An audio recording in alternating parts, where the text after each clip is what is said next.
혼란과 The president of South Korea has been given an ultimatum from her own party: either announce a timeline for resignation or face potential impeachment. Earlier this week, President Park Geun-hye, who's involved in a classified information scandal, announced that she would resign if it was what the National Assembly wanted. Many see Park's resignation as a way to avoid the embarrassment of being impeached. Park has yet to give a designated time for her resignation, but mainstream members of the party want it to be by April 30th, so a new presidential election can take place in June. Her 5-year term was set to end in February 2018.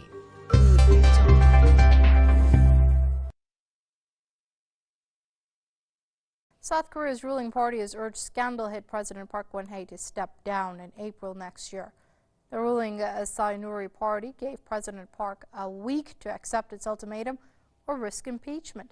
Sae-nuri called for a presidential election to be held in June, 6 months earlier than scheduled. The party said the timetable gave political parties time to prepare for the presidential election.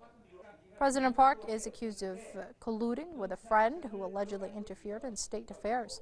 President Park has denied any wrongdoing, but acknowledged that she would need to step down to end the political turmoil.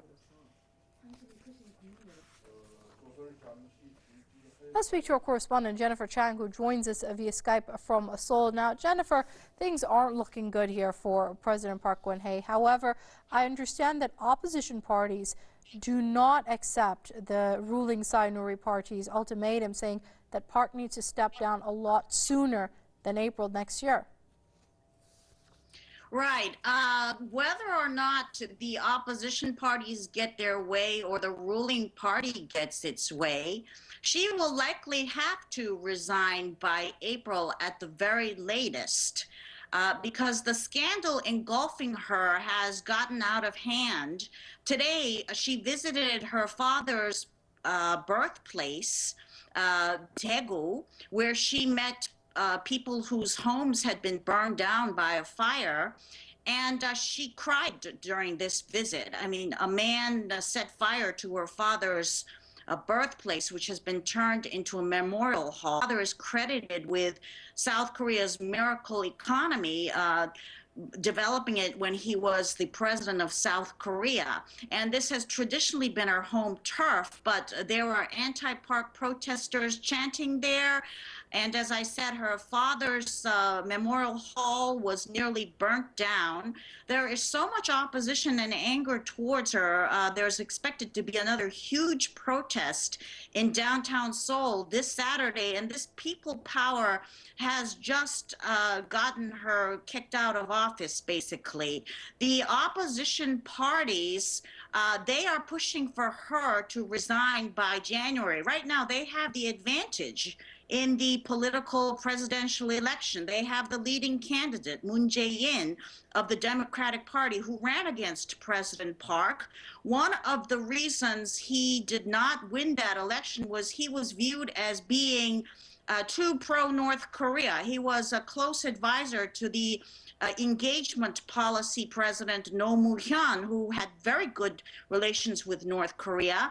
And people are basically tired of President Park's anti-hardline North Korea policy. That's one of the things that they do not like about her. Moon Jae-in stands a good chance of being elected president if he's elected now or close to now.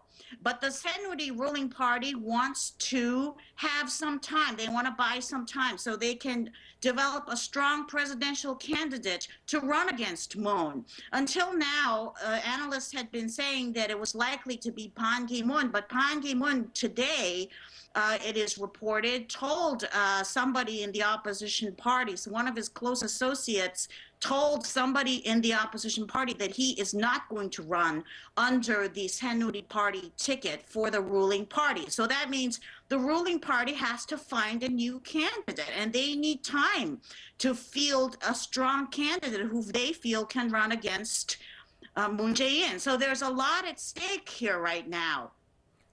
There's expected to be a fierce debate and argument in the parliament over when she is to step down, because the next president this would have a big say in who the next president will be. And initially, they were hoping to impeach her this Friday. That's just tomorrow. The opposition parties had a alliance with ruling party lawmakers who have broken away from President Park, who want to see her impeached. But after she gave her speech on Tuesday, offering to resign once a compromise is reached between the opposition and ruling parties as to the timetable of her leaving Parliament, now those 28 ruling party lawmakers whom the opposition parties need to get on their side to impeach her basically have joined this unanimous declaration announced today by the ruling party that they want her to step down in April. They see they have a chance here to field a viable political candidate for the presidential election. So now the opposition parties are even debating among themselves when to hold the impeachment vote. Okay, let's wait and see how this pans out. Press TV's Jennifer Chang, they're reporting from Seoul via Skype. Jennifer, thanks very much in walking us through this.